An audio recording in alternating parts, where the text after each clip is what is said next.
Hey guys, welcome back to another video on the channel. So in today's video, we're going to be going over positioning and also rotations and how you want to move around the ice with your teammates. So this is a very important skill to pick up and learn if you're looking to go into the pro scene. If you play games like Rocket League, it's actually sort of similar to rotations like in Rocket League, except it's a little bit different. So my main recommendation is stay as focused as you can. Pick up on the fundamentals and try and replicate that in game. Watch your replay, so like record your gameplay on OBS and watch over and see what you're messing up on and what you can fix via the recordings on my videos. And one more thing before we kick off on the video. So if you're new here, consider subscribing to the channel as we're trying to hit 200 subscribers and we're really close. And also consider clicking that like button because it helps share the video with other people who are wanting to pick up Slapshot. Alrighty, now that the intro is done, let's get started with this video. Alright, so in clip number 1, as you can see on the screen, you can see that they're sort of forming a triangle. And in this triangle, they're giving the person behind the net with the puck two options to pass to. Or he can bring the puck up the ice and have enough space to, say, take a shot or shoot the puck if he has the opportunity. So if your teammate has a puck and he's behind the net, go up on the boards or go on the other side, sort of similar to how they're forming the triangle.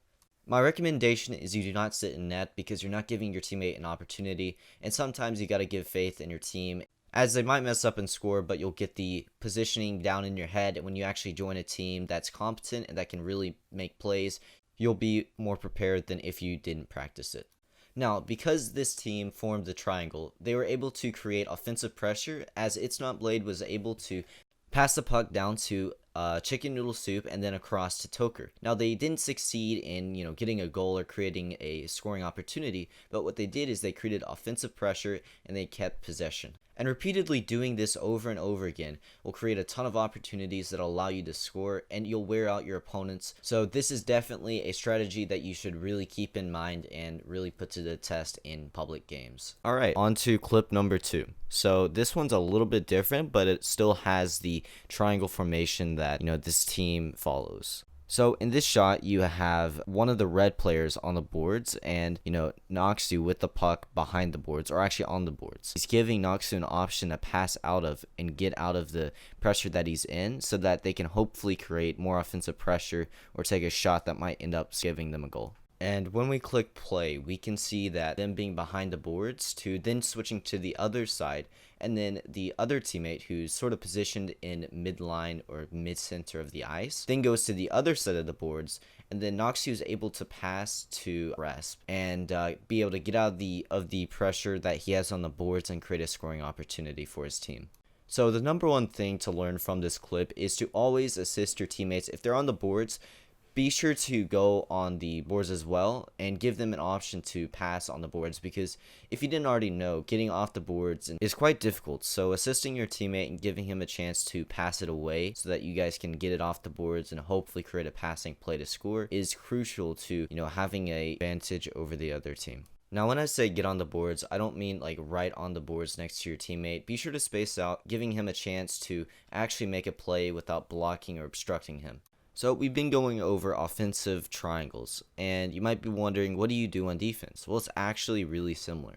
So if you look at blue team, you can see that there's 3 players that are forming a triangle. So there's one person back and 2 people forward. The person on the right is blocking one of the red players who is looking for a pass, while the person on the left is going to challenge the red player or cover the other open player. And also the person behind will be guarding the net and making sure that they don't get any cheeky goals. So try your best to be at least in one of these positions playing on defense. Try and cover one of the opponents or sit in net and make sure that they don't score any long shots, or challenge the person while also being smart about it. A tip for defense: if they're coming at you, force them to the side or the boards so that you can hopefully get them on the boards, and that'll be way easier to defend rather with them being on the ice being able to stick handle around you.